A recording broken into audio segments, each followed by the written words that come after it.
চারিদিকে আসলে এত অনিশ্চয়তা কেন? না, অনিশ্চয়তা কি আছে? নির্বাচন হবে, এটা নিশ্চিত। আচ্ছা, তারপরে আপনার প্রধান উপদেষ্টা বিভিন্ন দলের লোকজনকে নিয়ে তাদের অংশীদার তাদেরকে নিউ ইয়র্কে গেছেন, এটাও তো একদম কনফার্ম, এটা কোনো অনিশ্চয়তা কিছু নাই।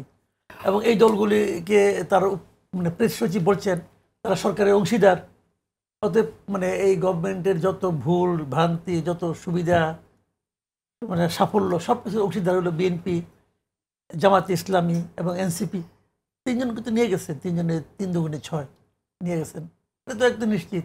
মামুনুল হক সাহেব আফগানিস্তান গেলেন, ওটাও তো নিশ্চিত। এখন আপনাদের কোনো বইটই থাকলে সেটাও নিষিদ্ধ হয়ে যাবে ইনশাল্লাহ, কোনো সমস্যা নাই। ওখান থেকে ফেরার পর সবই তো ভালো। এখানে তো আমি অনিশ্চয়তা কিছু দেখেছি না, আচ্ছা, সব কনফার্ম। ঠিক আছে। ঘটনাগুলো ঘটছে, এটা তো আমরা দৃশ্যমান দেখতেই পাচ্ছি, কিন্তু নির্বাচন নিয়ে যে অনিশ্চয়তা আছে সেটা কি কাটছে বলে মনে হয়?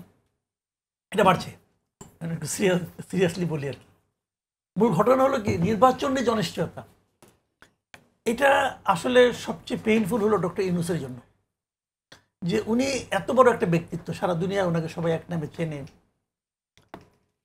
উনি এই দেশের মানুষটাকে প্রথমে মানে একমাত্র তাদের হিসাবে, আপনার ভরসার স্থল হিসাবে ওনাকে তারা প্রধান উপদেষ্টার পদে বসিয়েছেন।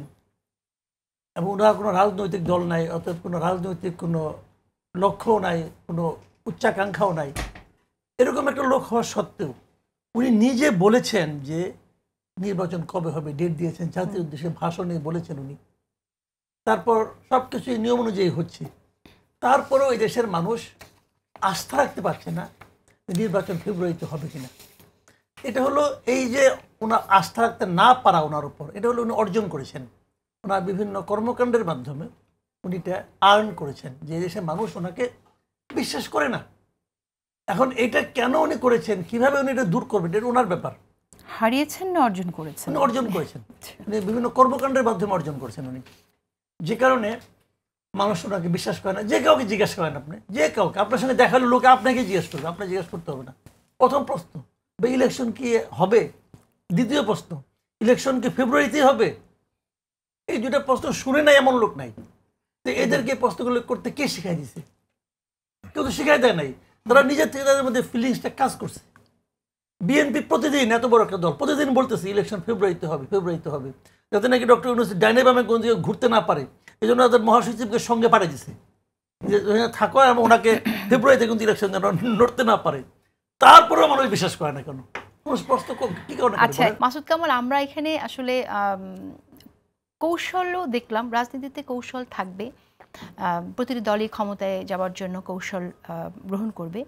কিন্তু এখন আমরা যে কৌশল দেখছি সেই জায়গা থেকে ধর্মকে ব্যবহার করে যদি কেউ ক্ষমতায় যেতে চায় সেটা আসলে কতটুকু সম্ভব হবে? এখন তো আমরা দেখছি যে আপনার জামাত ইসলাম, তারা ইসলামে শরিয়া আইনের কথা বলছে।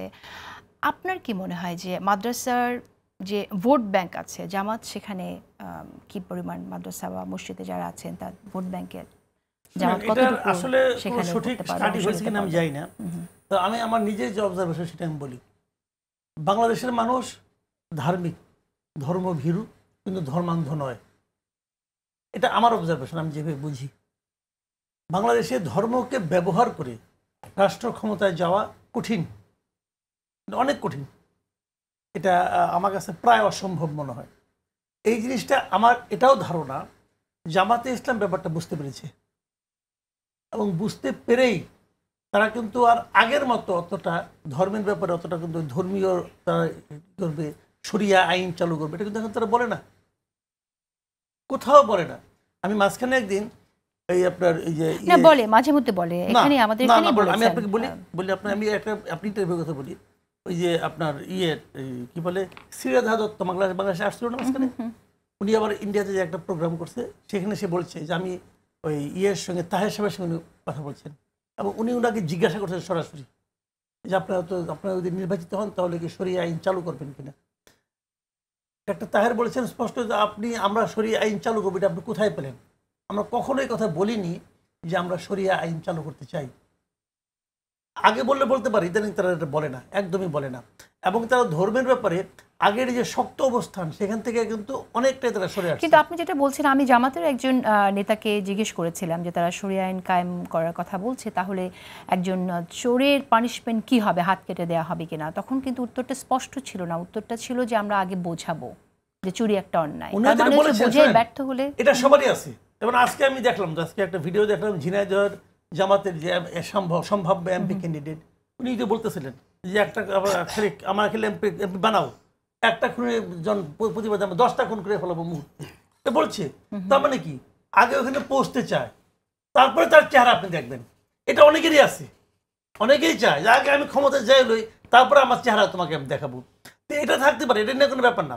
বাট আমার কাছে মনে হয় জামাত যে ইসলামী শাসনতন্ত্র, ইসলামের ওই জায়গাটা থেকে একটু সরে আসছে, এবং সরে আসছে বলেই তারা যে ডাক্তারদের সাফল্য পেয়েছে, এটা কিন্তু ওই কারণে। ডাক্তার তাহলে তো জামাতের ছাত্র, ইসলামী ছাত্র শিবির, তারা কেন একজন উপজাতিকে নমিনেশন দিবে? ওকে নমিনেশন দিয়ে ইসলাম ক্যাম্প করতে পারবে? ওটা হবে এভাবে? ওটা তো হবে না রে ভাই।